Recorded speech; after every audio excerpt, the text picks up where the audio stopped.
Kamusta? Ating pag-uusapan muli ang mga bagay na patungkol sa mga sinasabi ng Biblia na makatutulong sa atin na maunawaan ang salita ng Diyos at ang hiwagang nais ipabatid sa atin ng Panginoon. Sa video na ito, pag-uusapan natin ang tanong na gaano kahalaga ang salita ng Diyos o Biblia sa tao. Nais kong simulan sa isang ilustrasyon. Kapag bumili tayo ng isang gamit sa bahay, kalimitan ito ay may kasamang manual na nagtuturo paano gamitin ng tama ang ating biniling bagay. Ganon din naman ang Biblia. Ibinigay sa atin ng Diyos upang basahin ito. Nang sa ganon magkaroon ng patnubay sa buhay ang tao. Nakasaad rito kung paano magagamit ang buhay sa tamang paraan. Katulad ng manual, itinuturo nito ang tamang paggamit ng isang kagamitan. Ganon din naman ang buhay. Kailangan ng manual at ito ang Biblia. Maraming tao ginagamit ang buhay sa maling paraan. Sa pagnanakaw, panlalamang sa kapwa, paggamit ng kasalanan, pangsariling interes at marami pang iba.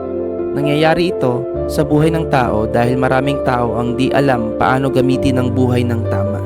Magagamit lamang ng tao ang kanyang buhay ng tama kung susundin lamang niya ang salita ng Diyos o ang Biblia. Sinasabi sa Josue 1:8, huwag mong kalimutang basahin ang aklat ng kautusan. Pagbulay-bulayan mo ito araw-gabi para malaman mo kung paano matutupad ng mabuti ang lahat ng nakasulat dito. Kung gagawin mo ito, uunlad ka at magtatagumpay. Ito ang susi ng pag-unlad at pagtatagumpay ng tao sa kanyang buhay. Ngunit alam natin maraming taong matagumpay sa buhay kahit hindi nila ito ginagamit sa buhay nila. At kahit di nila binabasa ito. Pero sasabihin ko sa inyo, may kulang pa din sa buhay nila. At masasabi nating hindi pa ito ang tagumpay na tinutukoy ng Biblia. Sapagkat ang pag-unlad at pagtatagumpay na tinutukoy ng Diyos ay hindi lang sa isang aspeto, kundi sa lahat ng aspeto ng buhay ng tao. Pinansyal, material, pisikal, emosyonal, mental, sosyal, at lalo na espiritual. Ito ang mga bagay na talagang nais paunlarin ng Diyos sa isang tao at hindi lamang sa isang aspeto.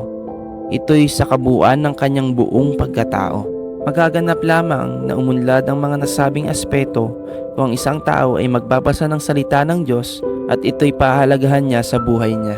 Sinasabi din ng 2 Timoteo 3:16, lahat ng nakasulat ay isinulat sa pamamagitan ng kapangyarihan ng Diyos at mapapakinabangan sa pagtuturo ng katotohanan, pagsasaway, pagtutuwid, at pagsasanay sa matuwid na pamumuhay. Makikita natin dito na ang salita ay magagamit sa pang-araw-araw na pamumuhay na hindi natin makikita sa ibang aklat. At ang mismong nag-akda ng Biblia ay hindi tao, kundi ito'y sa pamamagitan ng kapangyarihan ng Diyos at ginamit ang tao para ito'y isulat. Marami din na magsasabi, tao lang nagsulat ng Biblia. Tama, tao lang. Pero kaya tao ang nagsulat dahil tao ang babasa. Ngunit ang may akda ay ang Panginoon. Sinasabi din sa Salmo 119 verse 105, ang salita nyo ay katulad ng ilaw na nagbibigay liwanag sa aking daraanan. Ayon sa talata, ang Biblia ay magagamit sa panahon na puro dilim lang ang natatanaw ng tao, kung saan nakakaranas siya ng problema, hirap at sakit. Magagamit ito upang ipakita ang tamang landas na dapat lakaran ng tao sa gitna ng kadiliman ng problema. At hindi lamang ito ibinigay para basahin, kundi bagos sinasabi ng pahayag 1:3, mapalad ang bumabasa at ang mga nakikinig sa sulat na ito kung tinutupad nila ang nasusulat dito, sapagkat ang mga sinasabi rito ay malapit na mangyari. Kung saan sinasabi na mapalad ang taong tumutupad ng salita ng Diyos, sapagkat ang gantimpala ng Diyos sa taong sumusunod sa kanyang salita ay nakasaad sa Kawikaan 2:6, sapagkat ang Panginoon ang nagbibigay ng karunungan, kaalaman at ng pangunawa at ito'y sa pamamagitan ng kanyang salita. Dito din sa Biblia, nakatala ang mga ginawa ng Diyos sa mga unang tao na nanampalataya sa Kanya. Mas marami tayong nababasa patungkol sa mga ginawa niya sa tao, mas malaki ang ating pananampalataya at ito'y lumalaki pa ng higit kaysa sa dati.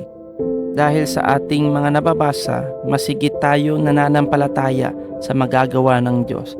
Dahil ang Diyos ay di nagbabago. Kung nagpagaling siya noon, kaya niya din magpagaling ngayon.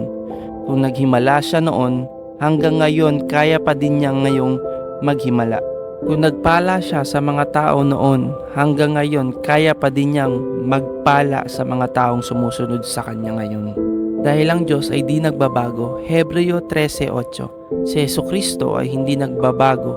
Kung ano siya noon, ganun din siya ngayon at magpakailanman. Di rin siya sinungaling na gaya ng tao. Tiyak na lahat ng kanyang salita ay matutupad at ito'y magagamit ng tao sa buhay niya.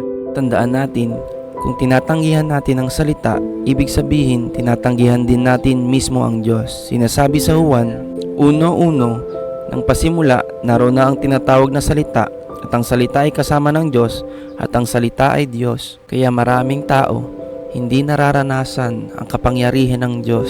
Maraming bagay na hindi masolusyonan sa buhay nila sapagkat tinanggihan nila ang salita ng Diyos. Sapagkat ayon sa talata, pag tinanggihan ng isang tao ang salita ng Panginoon, mismo ang Diyos ang kanilang tinatanggihan. Kailangan lang ay magkaroon ng puwang sa buhay natin ang kanyang salita at ito'y pahalagahan.